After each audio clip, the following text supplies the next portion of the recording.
नमस्कार, आप देख रहे हैं कंज्यूमर अड्डा और आपके साथ मैं हूं विपिन भट्ट। मां के दूध में यूरेनियम, ये सुनकर ही कान खड़े हो जाते हैं। वही यूरेनियम जो एटम बम बनाने के काम आता है, वो मां के दूध में क्या कर रहा है? आखिर कैसे वो मां के दूध तक पहुंच गया और जब उसे एक नवजात पिएगा तो उस मासूम पर आखिर उसका क्या असर होगा?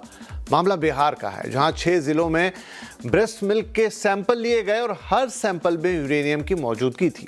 बिहार में पहले भी इसी तरह के एक सर्वे में मां के दूध में आर्सेनिक, लेड और मरकरी जैसे हैवी एलिमेंट पाए गए थे। तो क्या ये सिर्फ बिहार की समस्या है या जांच ही सिर्फ बिहार में की गई है? बिहार में ऐसा क्या है कि वहां मां का दूध इतना प्रदूषित हो गया है? और अगर कंटेमिनेटेड ग्राउंड वाटर इसका कारण है, जो कि बहुत सारे लोग बता रहे हैं, तो ये हाल तो फिर देश के कई दूसरे राज्यों का भी है। तो क्या वहां भी इसी तरह के कुछ नतीजे आएंगे अगर सर्वे किया जाए, सैंपल लिए जाएं? ऐसे में अब क्या करना होगा? क्या आगे चलकर इसके कोई बड़े दुष्परिणाम हमें भुगतने होंगे? क्या यूरेनियम वाला दूध पीने वाले बच्चे को किसी तरह का बड़ा खतरा है? और जिस मां के दूध में यूरेनियम मिल रहा है, खुद उस मां पर भी तो उसका खराब असर पड़ ही रहा होगा। तो इस यूरेनियम को दूध से निकालने का आखिर क्या उपाय है? और पहली बात तो कि ये दूध में पहुंचा कैसे, इसी पर आज करेंगे चर्चा। और हमारे साथ इस चर्चा में शामिल हो रहे हैं कुछ खास मेहमान। एम्स यानी All India Institute of Medical Sciences के additional professor department of biochemistry doctor Ashok Sharma, जिन्होंने इस रिपोर्ट को बनाने में भी सहायक की भूमिका निभाई है, जिसमें पता चला कि बच्चों में या मां के दूध में जो खराब पदार्थ है और यूरेनियम जैसे पदार्थ है वो मिल रहे हैं। और साथ ही कार्यक्रम में शामिल हो रहे हैं डॉक्टर रवि मलिक, जो कि चेयरमैन है रेडिक्स हेल्थ केयर के और देश के जाने माने चाइल्ड स्पेशलिस्ट भी हैं। आप दोनों का ही बहुत बहुत स्वागत है। तो डॉक्टर मलिक, बच्चों के दूध में, मतलब मां के दूध में, और ये दूध बच्चे पी रहे हैं, उसके अंदर यूरेनियम जैसे पदार्थ का मिलना, ये बात कितनी गंभीर है, कितनी चिंताजनक है? देखिए, अगर यूरेनियम माँ के ब्रेस्ट मिल्क में मिलता है या यूरेनियम की मात्रा पानी में भी मिलती है या कहीं पर भी मिलती है, तो डेफिनेटली इसके इम्पैक्ट्स बेबी के ऊपर हो सकते हैं या पॉपुलेशन एट लार्ज के ऊपर हो सकते हैं। लेकिन ये देखना बड़ा जरूरी है कि कितने पार्ट्स पर बिलियन जो है वो उसमें मिला। जैसे कि मीडिया रिपोर्ट्स के हिसाब से 5 पार्ट्स पर बिलियन जो है यूरेनियम पाया गया ब्रेस्ट मिल्क में, और जबकि सेफ जो रेंज है वो 30 पार्ट्स पर बिलियन के करीब की है। और कुछ ये भी ज्ञात हुआ है कि एक्सपर्ट्स ने ये कहा है कि, बाकी तो डॉक्टर अशोक बताएंगे ज्यादा विस्तार से, ये भी बताया गया है कि ये मात्रा इतनी ज्यादा नहीं है जो कि बच्चों में किसी भी किस्म का खतरा पैदा करे। एज अ पीडियाट्रिशियन मैं आपको बता दूं, पहले 6 महीने बच्चे को हम पानी भी नहीं देते, हम केवल और केवल ब्रेस्ट फीडिंग के ऊपर रखते हैं। इससे बच्चे की ग्रोथ भी अच्छी होती है, डेवलपमेंट भी अच्छी होती है, इम्यूनिटी भी बेटर रहती है और इन्फेक्शन का भी रिस्क बिल्कुल नहीं रहता। 6 महीने की उम्र तक हम पानी भी नहीं दे सकते, तो ब्रेस्ट मिल्क इतना इंपॉर्टेंट है। और 6 महीने के बाद भी 2 साल तक जो है मदर का ब्रेस्ट मिल्क हम कंटिन्यू करते हैं, लेकिन ऊपर से खिलाना भी शुरू कर देते हैं। तो पहला मुद्दा तो ये बहुत इंपॉर्टेंट है कि ब्रेस्ट मिल्क जो है वो शुद्ध आहार है बच्चे के लिए, वो देना बड़ा आवश्यक है। ये बहुत ही एक प्रेशियस, बच्चे की आप दवाई भी समझ लीजिए, न्यूट्रिशन भी समझ लीजिए, हेल्थ सप्लीमेंट भी समझ लीजिए। तो पहली चीज तो बड़ी इंपॉर्टेंट है। दूसरा, अगर यूरेनियम पाया गया तो उसकी डेफिनेटली गहन अध्ययन होना बड़ा जरूरी है कि उसकी मात्रा है कितनी। अगर उसकी मात्रा बहुत बहुत कम है जो कि बच्चे को और इम्पैक्ट नहीं डालती है, तो फिर डेफिनेटली मदर को ब्रेस्ट फीडिंग कंटिन्यू करनी चाहिए, क्योंकि ब्रेस्ट मिल्क के एडवांटेजेस बहुत ज्यादा होते हैं। तो ये तो बात रही इसकी। दूसरी चीज ये है कि डेफिनेटली यूरेनियम की अगर मात्रा मिली है तो गहन अध्ययन होना चाहिए सक्षम और अनुभवी टीम से कि ये कहां से आया है और किस तरह से मदर के ब्रेस्ट मिल्क में गया, ताकि ये आगे आने वाली भावी पीढ़ियों के अंदर जो है इस समस्या को हम अभी रोक दें। और उसके बाद वहां पे पानी वगैरह की भी जांच होनी चाहिए कि वहां पर तो नहीं कहीं पर किसी किस्म का यूरेनियम के ट्रेसेस हैं। तो डेफिनेटली इसकी प्रॉपर गहन अध्ययन होना बड़ा जरूरी है। डॉक्टर मलिक, जब तक डॉक्टर अशोक जुड़ते हैं, मैं एक और चीज, क्योंकि इससे पहले भी स्टडीज हुई हैं, वो बिहार तक ही सीमित रही जितना मुझे आइडिया है। तो पहले भी आर्सेनिक, मरकरी, लेड, इस तरह के पदार्थ मां के दूध में पाए गए हैं। तो देखिए, एक मात्रा हम जरूर है कि WHO ने तय कर रखी और आपने बताई, लेकिन फिर भी ऐसी चीजों का ह्यूमन डेफिनेटली ब्लड से ही मिल्क बना होगा और फिर वो मिल्क बच्चे में जा रहा है, तो इस तरह के पदार्थ का ह्यूमन बॉडी में आना और फिर उसका आगे ट्रांसफर होना, क्या इसे हम नॉर्मल मानेंगे? बिल्कुल भी नहीं। ये किसी भी किस्म का आर्सेनिक, लेड, कैडमियम, जितने भी हैवी मेटल्स हैं, ये हमारे बच्चे के और किसी भी ह्यूमन बीइंग के ऊपर काफी दुष्प्रभाव करते हैं। ये कार्सिनोजेनिक भी हो सकते हैं और इम्यूनिटी को भी इफेक्ट करते हैं। और सबसे बड़ी चीज है, क्योंकि ये हैवी मेटल्स हैं, ये किडनी में भी डिपॉजिट होने के बाद में किडनी फेलियर्स तक कर सकते हैं। अगर नियमित रूप से लंबे टाइम तक अगर इस तरह के पानी का या दूध का इस्तेमाल किया जाए तो ये बॉडी में जाके एक्यूमुलेट होके और काफी बॉडी के ऊपर दुष्प्रभाव कर सकते हैं। तो ये बहुत एक इम्पॉर्टेंट चीज है कि ये they are not fit for human consumption. Lead है, मर्करी है, आर्सेनिक है, यूरेनियम है, ये ह्यूमन कंजम्पशन के लिए बिल्कुल नहीं है।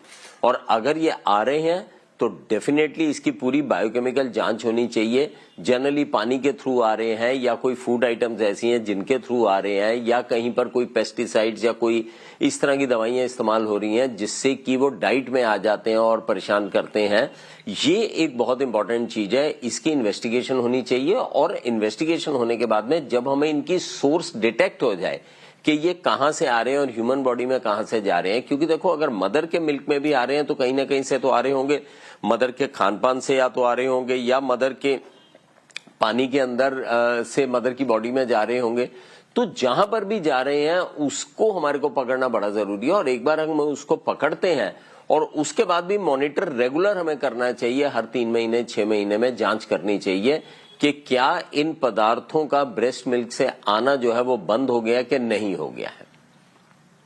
डॉक्टर अशोक भी हमारे साथ जुड़ गए हैं। तो डॉक्टर अशोक, डॉक्टर मलिक से अभी यही बात हो रही थी कि एक इन्फेंट के लिए कितना खतरनाक है या कितना इम्पैक्चुअल है एक माँ के दूध के अंदर इस तरह के हैवी मेटल्स का आना। और अब तो बात यूरेनियम की हो रही है और उससे पहले भी बिहार की ही स्टडीज़ हैं जहाँ पता लगा था कि वहाँ लेड है, वहाँ कैडमियम है, वहाँ आर्सेनिक है, मर्करी है, इस तरह के हैवी मेटल्स पाए गए दूध के अंदर। लेकिन यूरेनियम सुन के ही थोड़ा सा अचरज भी होता है, थोड़ा डर भी लगता है। डॉक्टर साहब, ये कैसे पहुंच रहे हैं, क्या इसका रीजन है, क्यों ये मदर के मिल्क तक पहुंच गए, ब्रेस्ट मिल्क तक चले गए और अब उसके जरिए बच्चे में जा रहे हैं? नमस्कार एवरीवन। सबसे पहले तो मैं आपको बताना चाहूंगा, इससे डरने की जरूरत नहीं है। जैसे कि एक थोड़ा सा चिंता लोग क्रिएट कर रहे हैं, उसकी कोई जरूरत नहीं है। ये नॉर्मल ऑनगोइंग शोध कार्य है जिसके अंदर हमने यूरेनियम का डिटेक्शन मिला मदर मिल्क के अंदर। तो इसमें बेसिकली क्या हुआ, हम लोगों ने जो ग्राउंड वाटर की जो जांच की 6 डिफरेंट डिस्ट्रिक्ट्स के अंदर, तो इसके लिए हमने मोर देन 273 सैंपल्स को हमने डिफरेंट डिस्ट्रिक्ट से कलेक्ट किया ग्राउंड वाटर, जिसके अंदर में नालंदा के अंदर सबसे कम कंसंट्रेशन यूरिन मिला ग्राउंड वाटर में और हाईएस्ट इन द खगड़िया और कटिहार डिस्ट्रिक्ट्स में। तो यहाँ से जो हमने ब्लड, ये जो यूरेनियम का सैंपल की जो कंसंट्रेशन है ग्राउंड वाटर में काफी हाई है। इवन जो परमिसिबल लिमिट है WHO की और अपना ARV बोर्ड की, उससे काफी ज्यादा है। तो हो सकता है क्योंकि ड्रिंकिंग वाटर वहाँ पे यूज हो रहा है रूटीन लाइफ के अंदर, रूटीन दिनचर्या के अंदर, तो ये कारण हो सकता है। लेकिन एक शोध का विषय है जिसमें हमें और शोध कार्य करने की जरूरत है। और फूड चेन से या इस तरह का ये एक रीजन हो सकता है जिससे कि मदर मिल्क के अंदर यूरेनियम हमने डिटेक्ट किया। डॉक्टर अशोक, यूरेनियम जो कि एक रेडियो एक्टिव मटेरियल है, उसका मदर मिल्क में जाना या इनफैक्ट मदर की बॉडी के अंदर जाना, भले ही वो पानी के स्रोत से जा रहा है या किसी और रीजन से जा रहा है, ये कितना खराब है? आपने कहा कि पानी के अंदर तो परमिसिबल लिमिट से भी ज्यादा वाटर कंटामिनेटेड है, तो इसके अच्छे परिणाम तो हम नहीं समझते कि होंगे। देखो, यूरेनियम एक जैसे और दूसरी हैवी मेटल्स हैं, जैसे डॉक्टर साहब ने बताया कैडमियम है, आर्सेनिक है, मर्करी है, ऐसे यूरेनियम एक हैवी मेटल है। और यूरेनियम के 230 not radio active, 235 radio active, ये जनरली ऑल अर्थ क्रस्ट के अंदर होता है। इसके काफी सोर्स हो सकते हैं जो कि डिफरेंट वहाँ पर जो आपकी संरचना है नीचे धरती के अंदर, तो अलग अलग खदानें हैं वहाँ पर, माइंस हैं, तो वहाँ से कंटामिनेशन का सोर्स हो सकता है। लेकिन इसे डरने की जरूरत नहीं है क्योंकि ये एक दूसरे जो हैवी मेटल्स है उसकी तरह ये भी एक यूरेनियम भी एक हैवी मेटल्स है।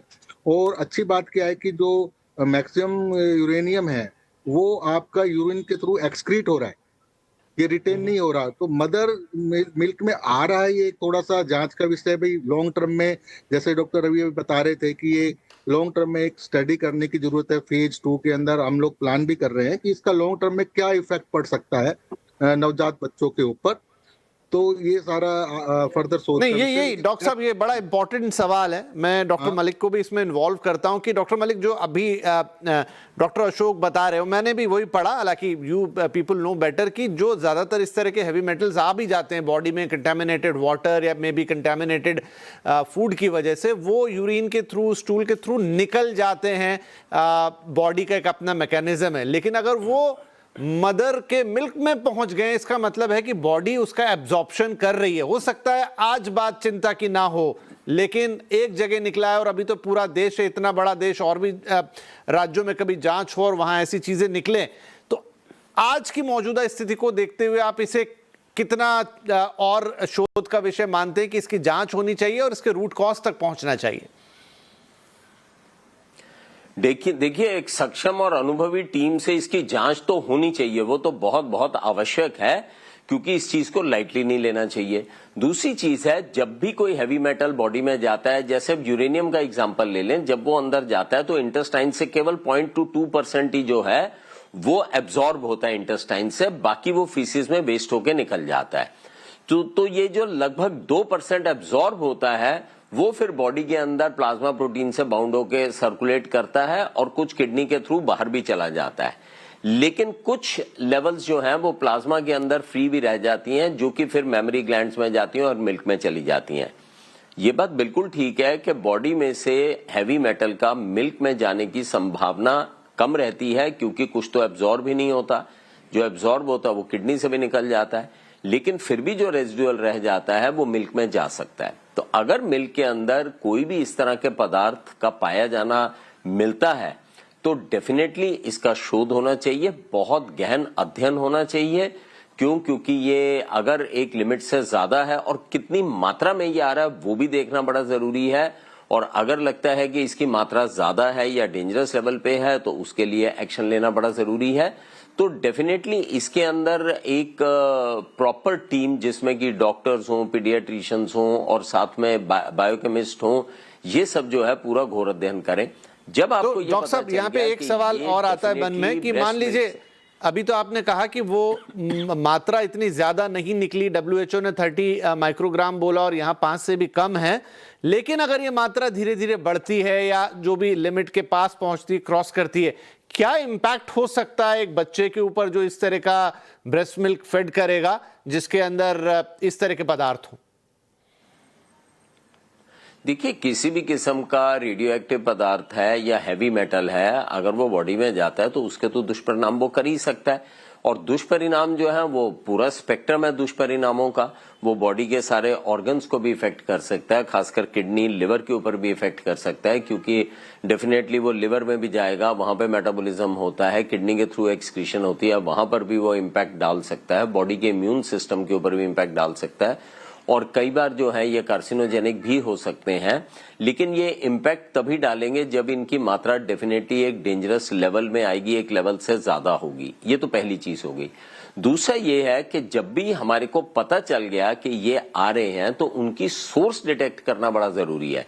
ये तो अभी ब्रेस्ट मिल्क में हम देख रहे हैं, लेकिन हमारे को एडल्ट्स के भी देखना चाहिए कि उनके पानी में कितनी मात्रा जा रही है, क्योंकि इन चीजों की जो है वो इम्पैक्ट जो है वो लॉन्ग टर्म में आते हैं। जब हम कॉन्स्टेंटली ये चीजें हमारे अंदर जाती रहती हैं बॉडी में तो वो एक्यूमुलेट होती हैं और उनके इम्पैक्ट जो है वो लंबे टाइम पे दूरगामी इसके एडवर्स इफेक्ट हमारे को पता चलते हैं। तो समय रहते इसकी पूरी जांच होनी चाहिए, और अगर लगता है कि जांच में कोई सिग्निफिकेंट चीज नहीं आ रही है तो हमें इसकी बिल्कुल भी एडवर्स पब्लिसिटी भी नहीं करनी चाहिए, क्योंकि मां का दूध बहुत आवश्यक है बच्चों के लिए। तो मदर्स अगर घबरा के अपना दूध नहीं देंगी तो बच्चे वैसे बीमार हो जाएंगे, उनकी इम्यूनिटी लो होगी, उनको इन्फेक्शंस होनी शुरू हो जाएंगी और ये सब चीजें होंगी।